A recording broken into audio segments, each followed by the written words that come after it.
بعد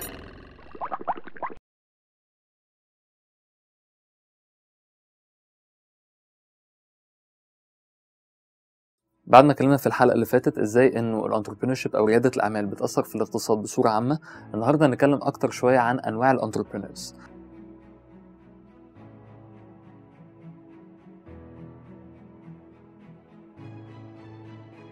الانتربرينور او رائد الاعمال زيه زي الدكتور، ممكن يبقى عنده تخصص شويه، فمش شرط ان هو كل رواد الاعمال يبقوا زي بعض. رائد الاعمال لما يبتدي مشروعه بيروح لاكتر من حاجه، ممكن يروح ان هو يبقى بزنس انتربرينور او يبقى سوشيال انتربرينور او بوليتيكال انتربرينور مثلا. احنا هنركز النهارده على البيزنس والسوشيال لان دول اكتر حاجات منتشره في الثقافه بتاعتنا. البيزنس انتربرينورشيب بيبقى فكرته انك بتطلع مؤسسه هادفه للربح، وده متعارف عليه وموجود في اماكن كتير جدا، ولو بصيت حواليك هتلاقيهم بسهوله. السوشيال انتربرينورشيب يمكن اقل شويه او اندر شويه. السوشيال انتربرينورشيب بيعتمد على بعد اجتماعي، ان هو بيعمل تاثير في المجتمع، ممكن يكون عن طريق شركه او كيان زي جمعيه اهليه او بيسموها NGO Non Governmental Organization. وحتى السوشيال انتربرينورشيب بيبقى برضو احيانا هادف للربح واحيانا بيكون غير هادف للربح. وعشان نصحح المفهوم، بس غير هادف للربح مش معناها ان انت ما بتكسبش فلوس، معناها انت بتكسب فلوس بس بتخليها بس عشان خاطر تخلي المؤسسة ماشية، تدفع مرتبات الناس وهكذا، لكن مفيش صافي ربح بيروح لمؤسسين المكان ده مثلا عشان خاطر الشركة دي تكبر وتخش البورصة وهكذا. خلونا ناخد امثله اكتر عشان نعرف الفرق ما بين البيزنس انتربرينورشيب والسوشيال انتربرينورشيب. في البيزنس انتربرينورشيب بتبقى المؤسسه دي زي ما قلنا انها هادفه للربح، بتقدم خدمه او سلعه للناس وبتاخد منها فلوس وبتفضل تكبر اكتر واكتر وتقدم خدمات وسلع اكتر، وده بيبقى الهدف الرئيسي. ممكن يبقى فيه اهداف تانية. فالمثال القوي مثلا الموجود النهارده وبيساهم في الاقتصاد بشكل كبير جدا هو حاجه مثلا زي كريستال عصفور. تعالوا ناخد على ناحيه تانية حاجه اسمها السوشيال انتربرينورشيب. الامثله بتاعتها هتبقى ايه؟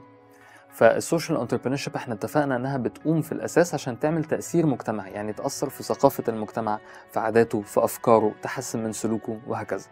فنلاقي ان عندنا مثال ناجح جدا زي ما قلنا عليه قبل كده في الحلقة يمكن الاولى، انه جمعية رسالة لما جت هي فرضت فكرة العمل التطوعي بحجم كبير وبشكل منظم، وكانت يمكن الاولى في مصر اللي تعمل حاجة زي كده.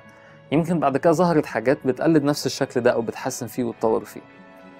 فده الفرق ما بين البيزنس انتربرينورشيب والسوشيال انتربرينورشيب بشكل اكثر ايضاحا. دلوقتي هنتفرج على امثله حيه لرواد اعمال من على ارض الواقع علشان نعرف الفروقات اكتر ما بين الانواع المختلفه في الانتربرينورشيب او رياده الاعمال. انا اسمي محمد الديب. انا طول عمري اخترت ان انا ابقى انتربرينور او رائد اعمال من وانا صغير قوي، من وانا عندي 3 سنين وانا بعمل حاجات صغيره يعني، وبعدين كل شويه بتكبر. كل ما بكبر واتعلم كل ما بزود الحاجات اللي بعملها. بحس ان رياده الاعمال دي حاجه الناس ما يعني الواحد بيبقى حاجه فيه، يعني حاجه انا بحب اجازف، بحب اجرب حاجات جديده، بحب دايما اللي هو ان انا اخد مرتب في اخر الشهر وانا اعمل حاجه عاديه في شركه معينه او اشتغل في حته معينه بعمل حاجه زي الناس كلها. بحس ان مش ده انا يعني. بس البيزنس اللي انا فيه دلوقتي اسمه The Color Green. Color Green ده محل اكل، بس هو انا لما باجي اوصفه بقول the first creative foods boutique with a focus on healthy eating. يعني كله اكل مبدع، دي حاجه مش موجوده خالص في اي حته في العالم، ان هو اكل فيه افكار مختلفه وفي نفس الوقت حاجات صحيه، فهو الواحد هيبقى حاسس بعد ما يخلص ان هو مبسوط زي ما هو كان مبسوط في وسط ما هو بياكل. انا بريانا ابو زيد، مدير التنفيذي لشركه قبيله للانتاج الاعلامي.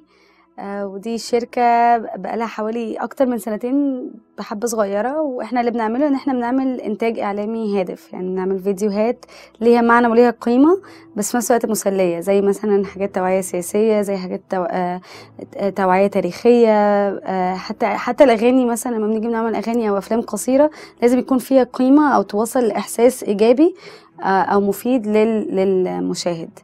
احنا قبيله شركه هادفه للربح، والحمد لله ان احنا من اول سنه كنا ابتدينا نعمل ارباح، ودي يمكن من الحاجات اللي انا فخوره بيها جدا في قبيله، لان دايما المجتمع بيتقبل الشركات اللي بتعمل حاجات مبتذله او تجاريه بشكل بحت تعمل فلوس وتنجح، لكن احنا بنعمل حاجه ليها قيمه وليها فايده كبيره للمجتمع، وفي نفس الوقت قدرنا ان احنا نحقق ارباح من اول سنه الحمد لله. انا اسمي يحيى مجاهد، انا مهندس كمبيوتر. دراستي في الأصل كانت كمبيوتر ساينس، هندسة برمجيات. وحاليا أنا أملك 360 Imaging. 360 Imaging هي شركة في مجال طب الأسنان، والتخصص هو في مجال العمليات الموجهة بالكمبيوتر في مجال زراعة الأسنان بالتحديد. هو الفكرة بدأت من حوالي 4 أو 5 سنين.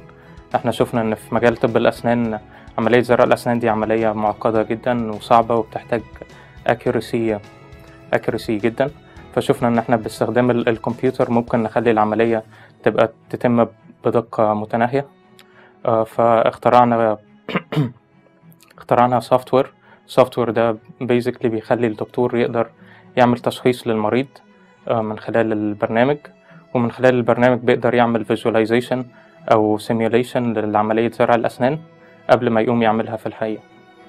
فمن خلال البرنامج بيقوم بالعملية بالفعل جوه البرنامج، وبعد ما بيقوم بيحدد كل الحاجات اللي هيقوم بيها في العملية، بناخد العملية دي وبننفذها في الحقيقة باستخدام تولز تانية احنا بنقدمها له، بتخلي ان الاكيرسي اللي بتتم بنفس الدقة اللي هو بيعملها داخل الكمبيوتر. أنا اسمي وليد عبد الرحمن، عندي 28 سنة، اتخرجت من الجامعة الأمريكية إدارة أعمال.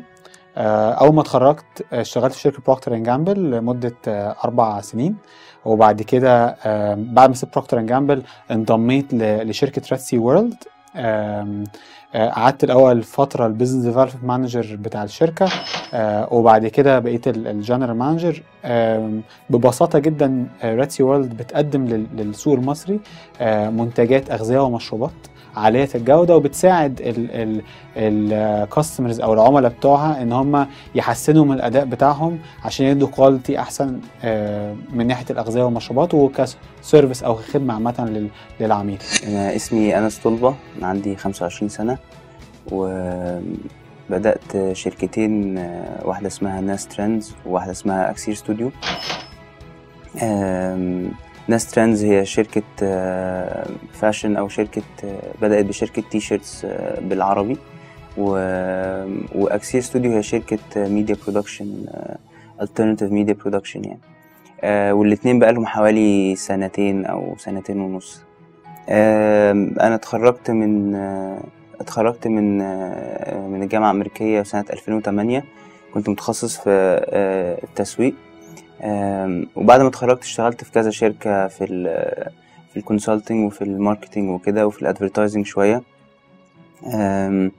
لكن قبل ما اتخرج على طول بدأت شركة ناس ترندز مع 4 من صحابي. بدأناها، بس كان كل واحد لسه مش مركز فيها، بيعمل حاجة تانية يعني. كنا كل واحد بيشتغل فيها جنب شغله او جنب دراسته، وبعدين كملنا فيها شوية، وانا كملت فيها لحد دلوقتي يعني.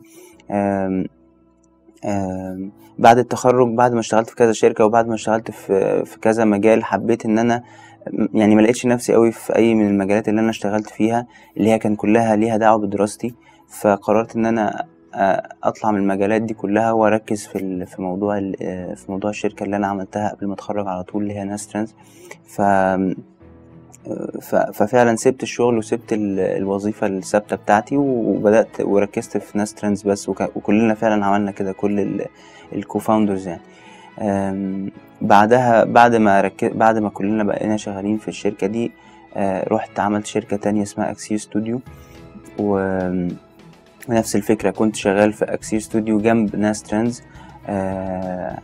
وبعد فترة، بعد حوالي 1 سنة أو 9 شهور سبت ناس ترندز كشغل كمانجمنت يعني، وركزت في أكسير ستوديو كشغل وكمانجمنت يعني. والله أعلم بعد كده إيه اللي هيحصل يعني. أنا اسمي عمرو السلانكلي، أنا عندي 23 سنة. أنا أصلا خريج هندسة كمبيوتر ساينس يعني ومانجمنت مع بعض. أنا شريك مؤسس أو كو-فاوندر في Educate Me أو علمني.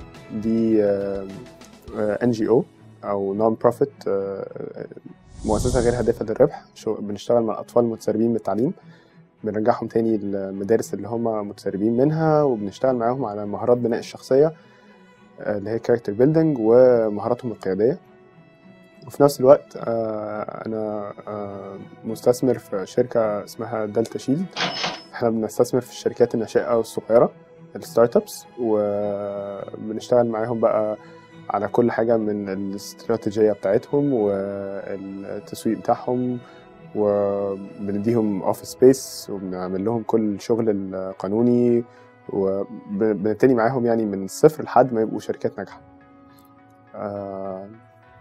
Educate Me ابتدى ان كان في واحدة صديقتي اسمها ياسمين هلال، هي actually ابتدت الانيشيتيف، واحنا انا وواحد اسمه محمد فوزي الحو انضمينا ليها بعد كده، وبقالنا 3 سنين اهو. احتفلنا actually مرور 3 سنين شهر 6 ده، يوم واحد هنحتفل بيه يوم 21. احنا ابتدينا في شهر 6 2010.